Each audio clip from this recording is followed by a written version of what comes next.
To introduce tonight's show, please join me in welcoming the really wonderful artist, filmmaker, and teacher, Lynne Sachs.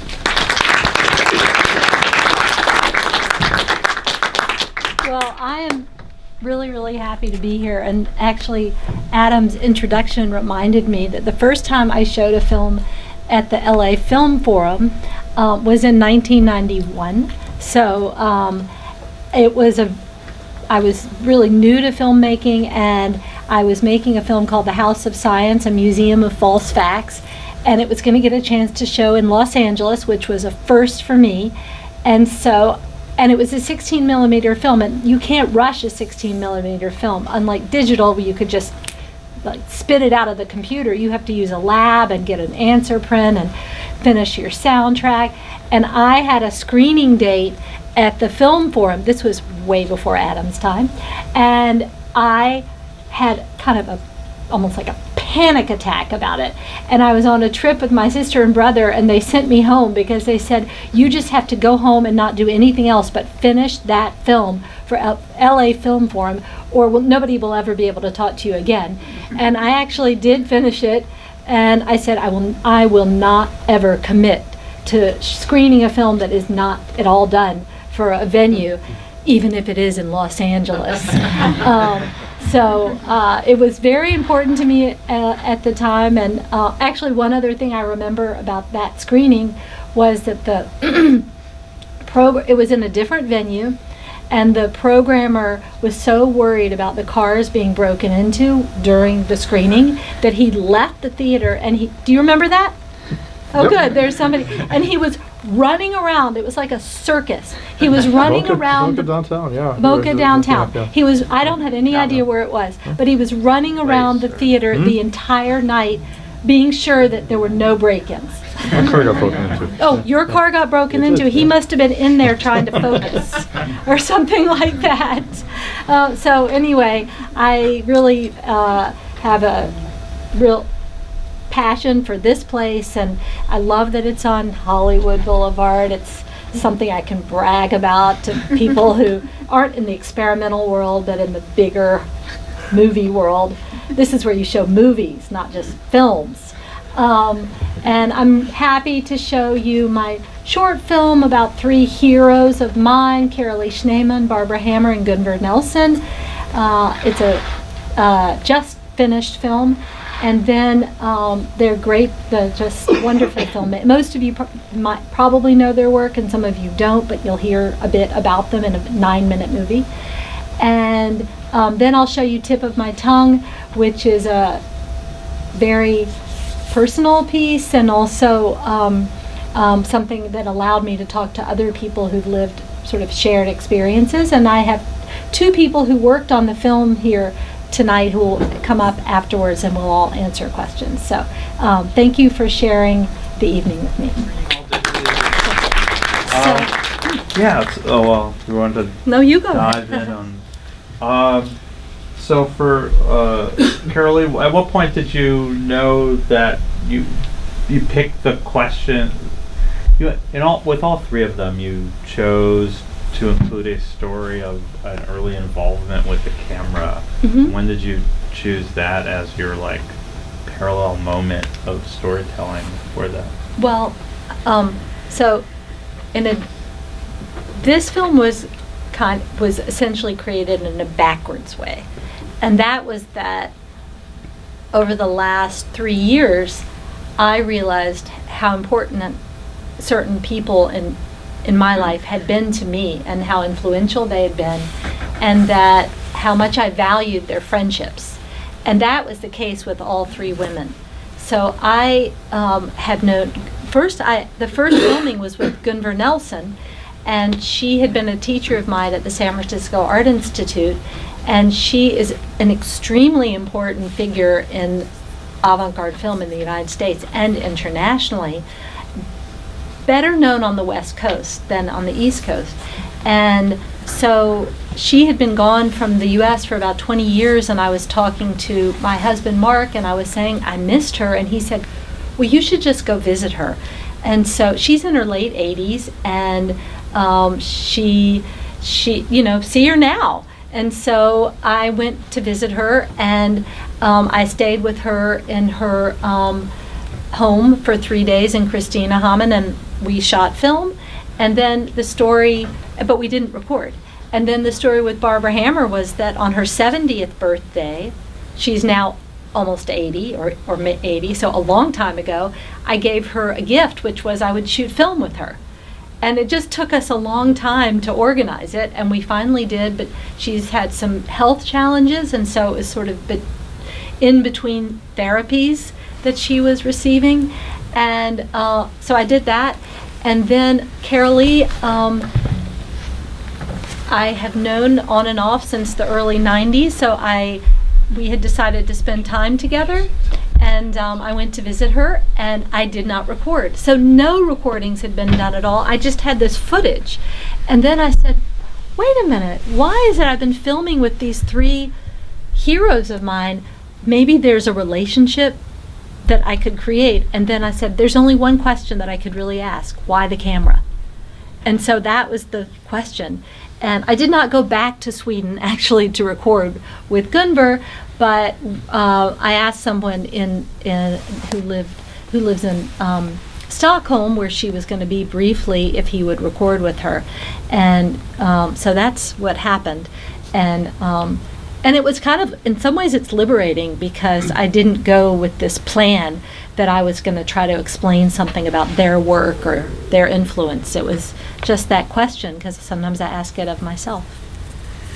And well, any questions here on the first film as well? Or we'll talk more about tip of my tongue, but any questions on the short? It's such a beautiful film. Thank you. And Yeah. I mean, were each of them, in what ways were they responsive to your request to film, and who, you know? So it's interesting. I guess since I filmed with Gunvor Nelson first, I'll just say that I spent 3 days with her, and for 2.5 days, she never allowed me to film her face. She just wasn't comfortable being in front of the camera, and I had to adjust to just hands. And as you know from my other film, I like hands, so I kind of accepted it. And then the last day, we said, you saw her with the camera, and we sort of said, let's take some pictures of each other, and she let me sneak in a few photo images, but she was nervous about it. So that's why I felt like that the town where I was filming is so much a part of her, and if you've seen her work, she's very drawn to the landscapes of Sweden. Barbara Hammer, she really did say, I'm going to perform with my furniture. And that is not an expression that people use very much. And so I said, okay, and they were on rollers, and that's what she did. And she knows enough about cameras that I give her credit for the blinds, because those are just fantastic. I mean, a filmmaker would understand that the opening and closing, and she was about to sell all of her cameras to eBay, which I should have bought them, or some of them, or one of them, but those cameras were about to go away from her. And so I was lucky to be there that day when she had them all out to flip around and play with.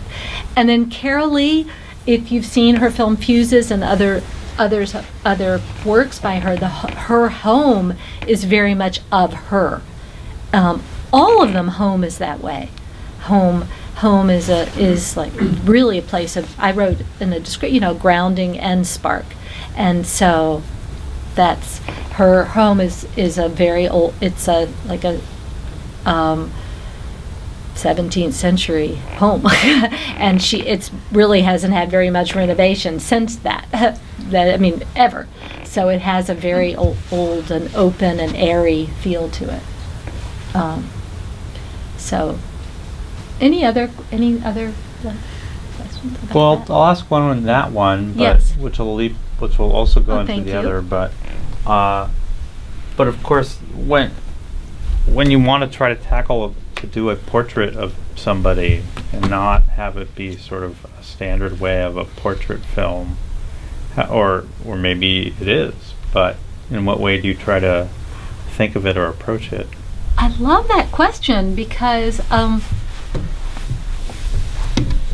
I think I've been interested in in a lot of my work I've been interested in portraiture, and I've thought a lot about, for example, like the Cubist portrait, and that film is a bit like the Cubist portrait because we can show things from different angles, and so, and you know, one shot, not just actually the face as Picasso was, you know, the radicalism of a Picasso portrait, but the fact that we thrive on those contradictions.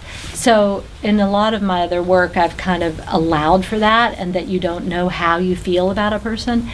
And this is actually probably one of the more transparent I mean, they open up in a very kind of genuine way. So I'm not trying to like circumvent that at all. And actually, I think it's very different from the second film where you get pieces of things, but you don't, like the people in Tip of My Tongue offer to you it's more about their connections to each other. They're aware of each other, whereas in this portrait film, I think they're both portrait films. I think that's a really good question, and even the Tip of My Tongue is even kind of. I mean, maybe they're both portraits of me, because when you make a film, no matter what you do, it's a mirror of you.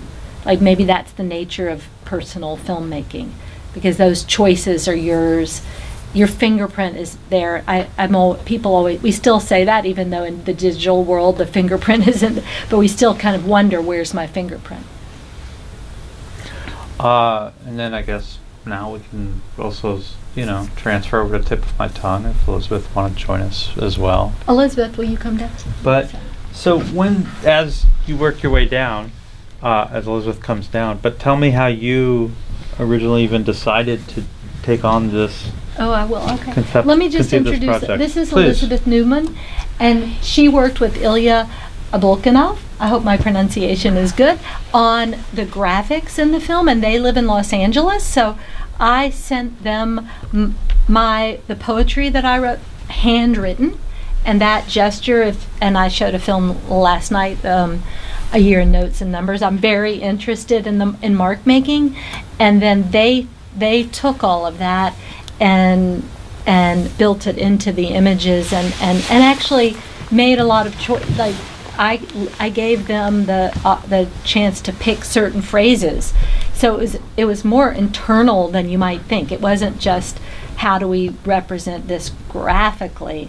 It was a reading and a selection of lines that they thought were interesting.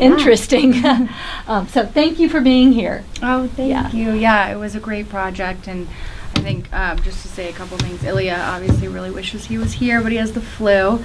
But it was such an organic, amazing experience working with Lynne on this film, and I think especially when you do titles, it's naturally very digital, but this was an interesting challenge. It was more analog. How do you bring something to life in a tactile, handwritten way, even though it is a digital brief? So I think, that was really the goal. And I think the colors were so beautiful in the film, and it was about playing that up and sort of like mixing that together. It was a good experience. Happy to have been a part of it. Well, one more is like, was it an intuitive thing to decide which phrases were of greater interest? Oh, sorry. There's one more for you. Knock off that. Yeah, one more before you go. Sorry, can you So, repeat that? in choosing the phrases that were of interest to you and Ilya, Yeah. I mean, was it really intuitive, or as you watched the film, can you recall how you made those choices? Yeah, I mean, I don't want to take any credit for that. It really was all Ilya, but I think, he read through everything, and he was, familiarizing himself with the film and the bits of the film, and just sort of like what called out to him as really interesting. And I know that he, put it in front of Lynne, and she liked it too. And it was sort of like this organic back and forth experience that just came together. I want to say one of the one of the breakthroughs that we had was that I had all this what you might call archival footage that I had obtained by working with Craig Baldwin, and some of you know Craig Baldwin, and he's like a what we call found footage guru from that city up north, from San Francisco. And I've worked with Craig Baldwin on a lot of projects, and he had listened to all the interview. I did initially audio tape interviews before we did I worked with the people in the film. So I knew a lot about them, and he had listened to a lot of it.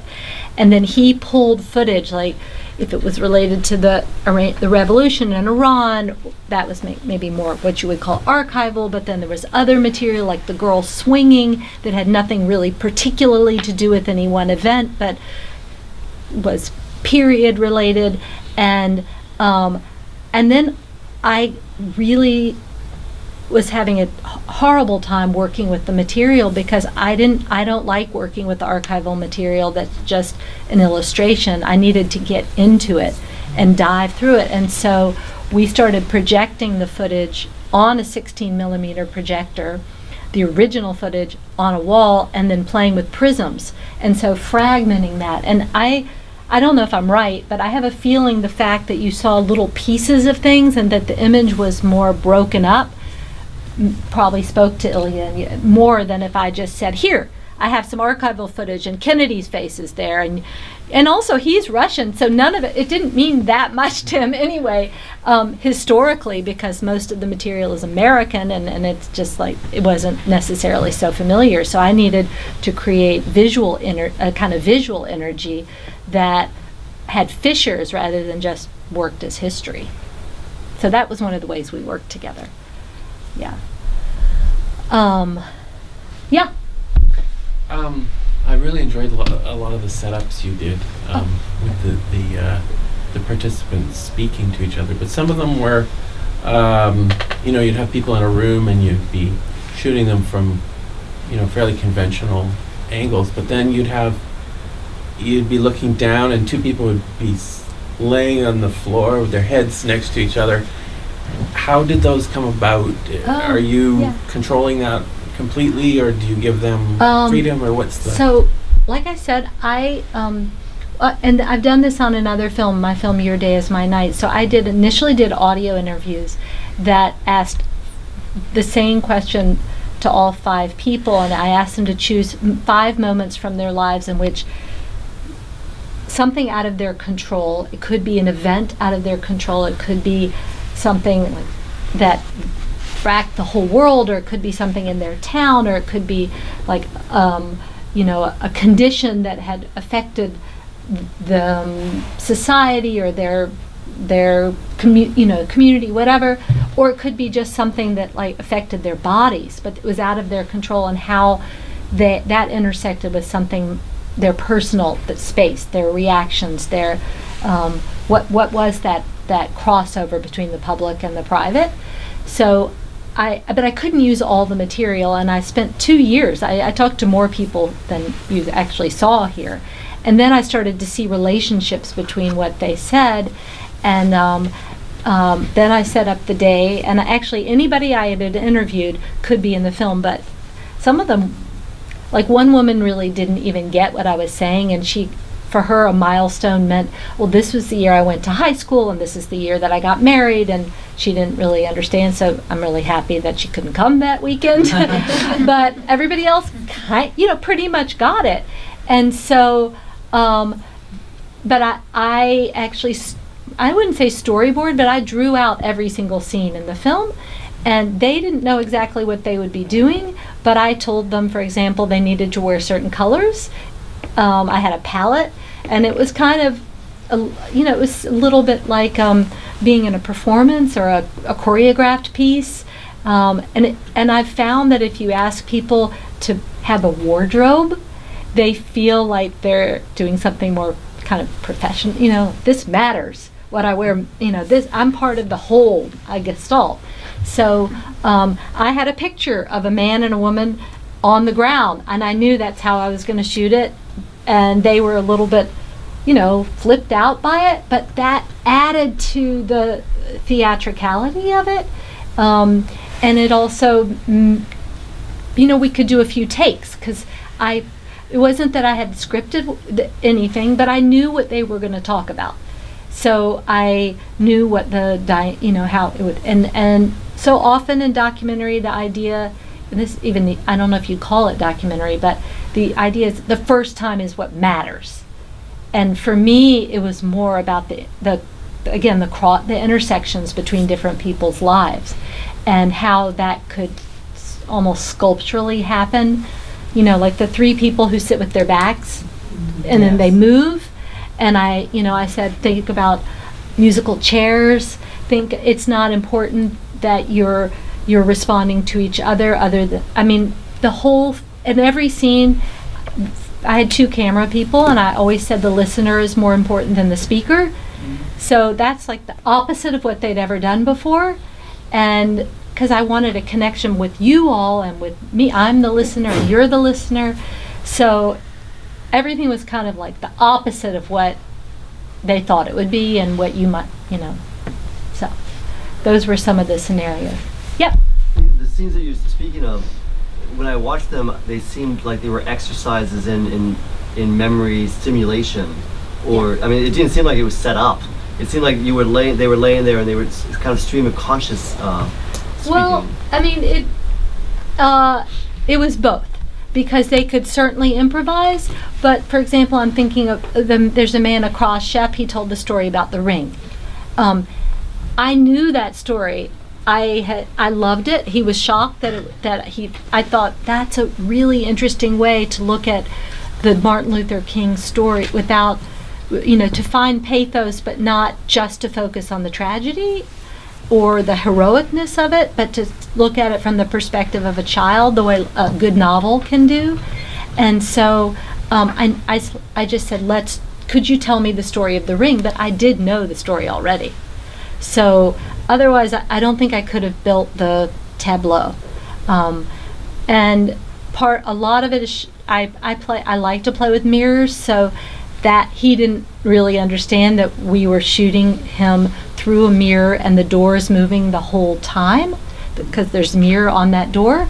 And also the mirror is old and kind of beveled, so it's like memory. It created a refraction that didn't get quite at the past. You can't really ever get to the past. The cinematography was amazing. Oh, good. Really I'm glad. Yay. Thanks for saying that. Now, Yeah. we'll talk about the challenge of, in dealing with an issue that's like collective significant events. There's also the issue of like making it not an exercise in nostalgia or embracing that. So Yeah. some of what you've been describing, I think, gets at that. But can you discuss that That's more? real. Actually, the exercise in nostalgia was what I most had to run away from. And I worked with this with a sound artist, and I've worked with Stephen Vitiello, who comes out of like a whole history of, if you know his work, and he had even worked with Nam June Paik for a long time, and he's a really, really interesting sound musician and sound. He doesn't say composer, but sound artist. And but I'd worked with him before, and I thought, maybe I don't need to work with him on this film. So I started to work with someone else, and he kept sending me pop music, and because that's like a lot of people think that's the easiest way to get that sensation of another time. And so I felt like pop music, or he'd send me commercials, cigarette commercials. He'd do like a mashup of cigarette commercials, because we don't hear that anymore, and all that kind of cultural detritus, I would say, like garbage. And it was too easy to send people back to like, remember that. So that was, by avoiding the music of the time, I felt like that was one of the ways I tried to get away from the nostalgia. Probably the moon story was the one that most, like, everybody remembered where they were. Everyone my age remembered where they were when that happened. And but then you also had the sound of the moon landing. yeah, I had like a little, and the voices, and that really brought it back for me. oh, good. Oh, Yeah. thanks for saying that. And when people started talking about the beep beep, which if you'd Yeah. asked me, I would never have said, oh, and there was that beep beep and what it meant. And but that, as a a person who likes to work with sound and also with, I said, oh, that's so much better. If you remember the beep beep, that's like beyond language.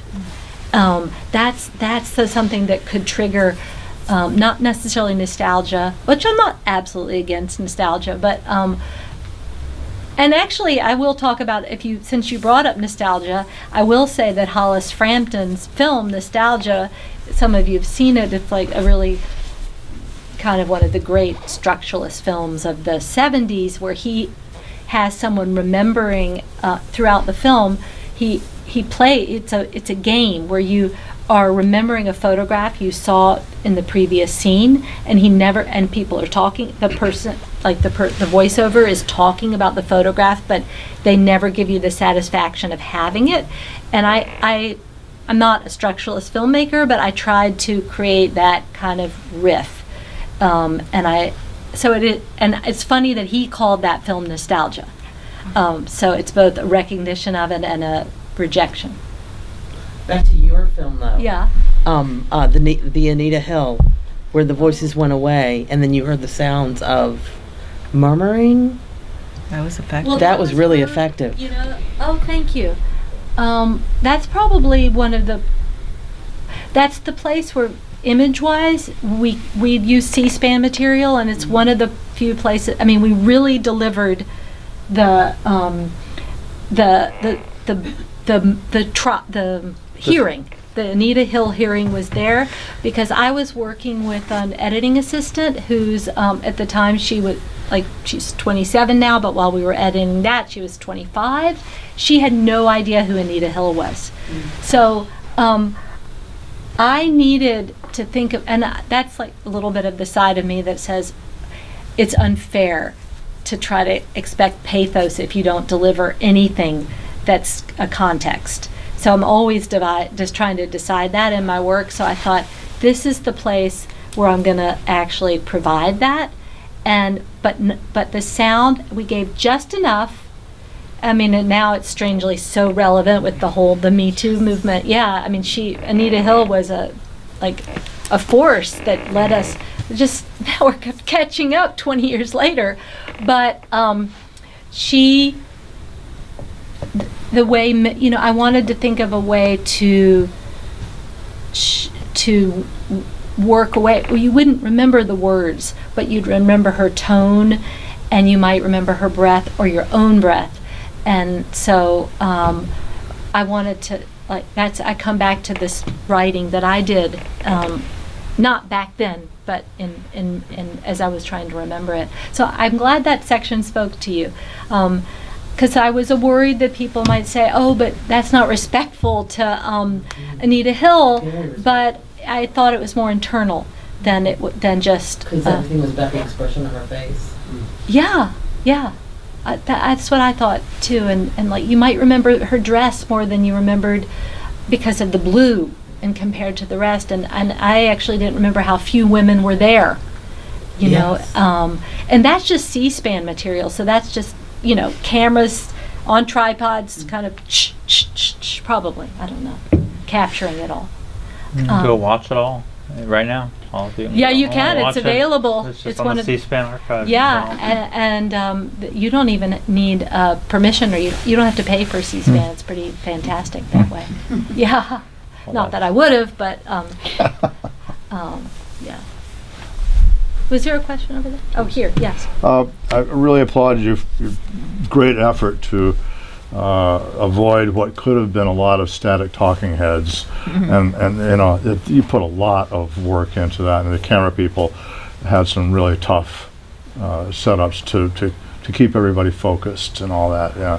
So thank you for saying that. I mean, like the woman who talks about the AIDS period, and she was an activist at the time, and it was very hard for her to talk about that, and I could have just had her still instead of running in a circle, but I wanted there to be a kind of internal tension for her, and so I made it hard. I made it hard for everybody, but maybe something came from that. So thank you for saying that. Also, right at the very beginning, you launch people right into this very dense text overlay Yeah. without a lot of context. You're sitting there figuring, where's she going to go with this? And then that motif, I expected it to be a motif, but it didn't play out as a motif through the rest of the film. Can you talk, both of you, maybe, about your thinking in that? Well, You go. okay, I'll go first. So that I actually we do play with that quite a bit. Maybe not. The thing was that the very beginning of it is a pastiche of a lot of different times, and it isn't responding to a kind of tale told, and that becomes part of. There's a give and take between the sound and image, but it's interesting because I really like that section too, and I feel like I could make a whole film that way. There's a lot of overlays, but it's not as collagey as that section. So, and like in more than anywhere else, my writing is, because a lot of it's very small in that section. I would say we didn't necessarily want you to be able to read it, but it became like hieroglyphics or something that you can talk about that. Yeah, I mean, I think the beginning is a prologue in a sense, so it's setting you up for, like a lot of title sequences try to do that, set you up for things that you might see later. But I think, it, like Lynne was saying, it was used sparingly, just to like accent certain moments, that gave it context, in the specific scenes. I think the beginning was more of like, just an introduction of like all of these different poems and all these different pieces of writing that you were going to see. But I actually like that you called it prologue. I hadn't called it that before, but I think it's right. So it gives you it's like what will this meal be? Like just a kind of appetite. I don't know what you call Like I it. said, it's where's she going to go with all this? Yeah. I want to do one, which Okay. is since everybody else, I mean, you said that it was about major like external world events and how it impacted you, but I wanted to get how you placed the woman's story of her swimming around Manhattan in that context, which is a personal. Okay, so that her name's Andrea, and she told me the story, and for her the story was really that she understood exactly what I wanted. The story is really about finding out that her father had cancer. The story is not that she had accomplished this athletic feat. And so when she first told me, I was a little skeptical. No, this is impressive that you swam around Manhattan Island, but I don't think this will fit. Oh, but everybody would be awed. And then she told me, and I knew this beforehand, she told me that that her father, that they'd and all of us have had that. You've been on trips, or there's something people hold back from you. They decide that you shouldn't know. Either you're too vulnerable, you're having a good time, you're on your honeymoon, or whatever it is, and they don't want to puncture. And that it was the fact that life, that accomplishment was then punctured, but in a very strategic way by her family, was, I thought, really, really relatable, let's say. And then I kept thinking, how am I going to tell it? And I said, I thought she would be I thought she would be game enough, and I didn't know her at all before I made this film. Someone just said, oh, I know someone who's about your age. I think she'd be good. She's a pretty good storyteller, and that's how it happened. But now I know her very well. I know all these people better than a lot of their friends do, because of this. Most of the stories they had never ever told, even maybe to their children or anybody. And so this story, to me, there's actually little bits about illness all the way through, and I'm interested in the way that not just that we experience illness, but the way we experience others' illness, and it's not just about like the tragedy of it. It's about like how you, the rhythm of it, and how you begin to accept it. Like we always talk about, well, I heard this news, and then by 3 weeks later, I knew how to like where to place it in my consciousness. So I thought that was really moving. Yes. Just, so, I mean, obviously a lot to digest in watching it, so I don't necessarily have a question, but rather I'm putting it into context with a lot of your other work. And I find it interesting is like Your Day Is My Night is sort of like a hermetic space within Manhattan, not necessarily attempting to be hermetic, but because there's very little interaction, despite the fact that it's in a world of so much interaction. And what, especially the kind of themes of nostalgia that have been brought up, what I find in this movie is this sort of oscillation between those ideas. Like nostalgia in the negative sense is something in which we think of it as devaluing or demeaning the memory of something that once occurred. And in your film, there's sort of a oscillation between this containment of years of time space, like into a single post-it note or into a single note, but at the same time, the people themselves are sort of contained within your home. Yeah. And your home is a place where you have memories themselves flowing through. The idea of incorporating the sort of prismatic experiment to the way that you're looking at time then further complicates that idea.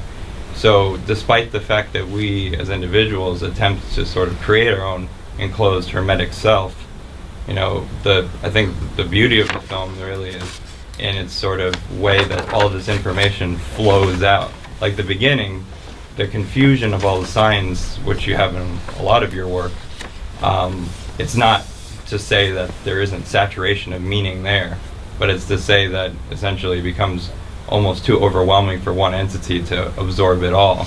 But through the idea of the prism, you have the sort of the wavelengths of people, but those are the wavelengths of the footage, the wavelengths of this recorded time, all kind of bouncing off of one another. And then, I guess through the end, what we also see that it's maybe it's just the complications of time and how we remember things, how everything kind of recycles and comes back, and now we're back here, you know, in the current space that we are in 2018.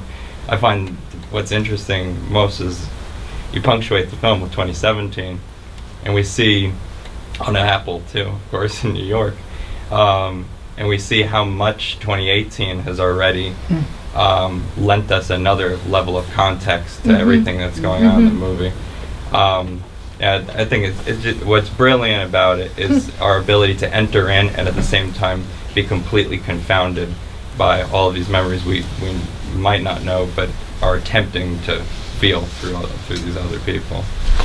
Thank you very much. That was like a treatise, and I really loved it. Sorry. No.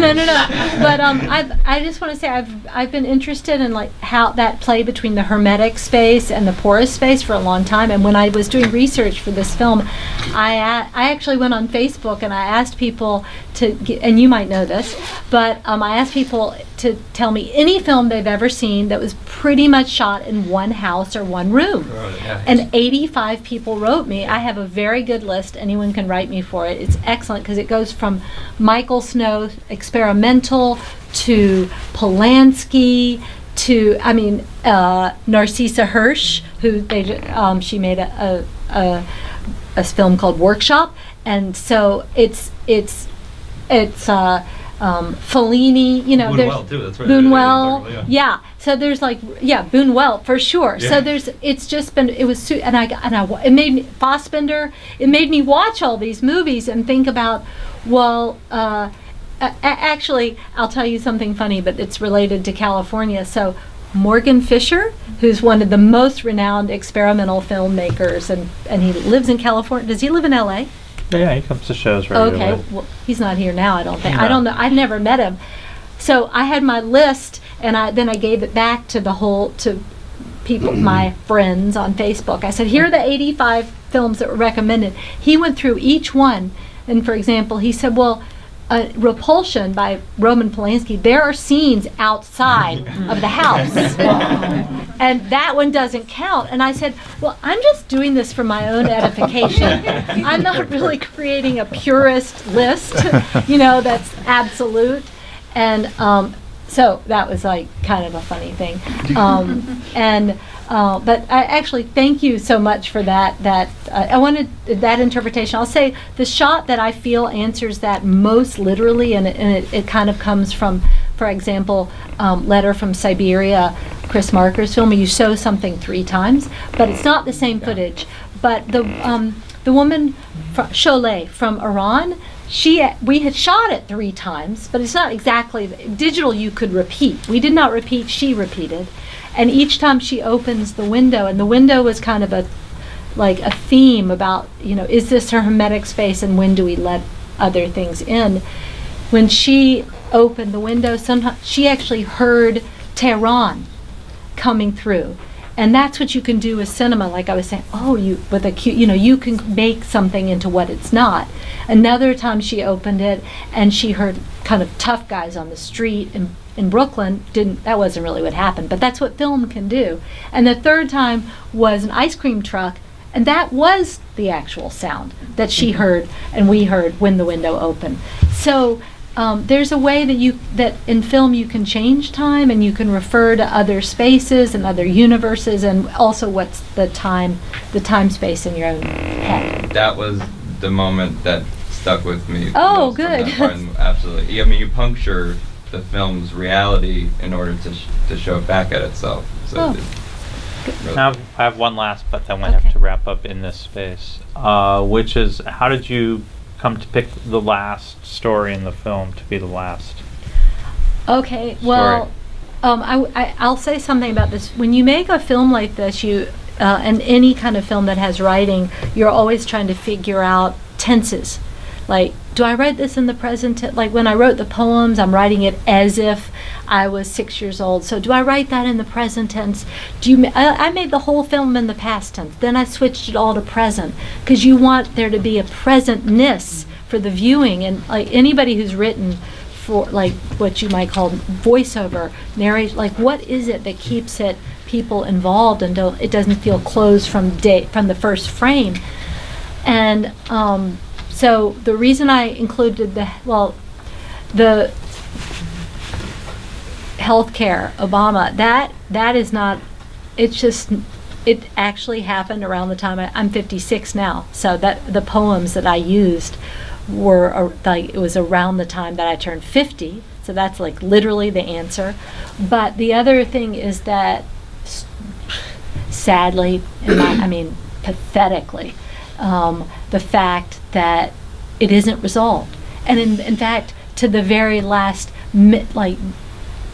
day that we were working on the sound mix, I could have redone the voiceover and said it was done, that it was done, but it isn't done. So even in 2018, it's still a vital issue around,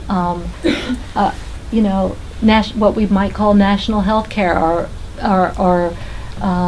what is it? What is it, and how is it made available?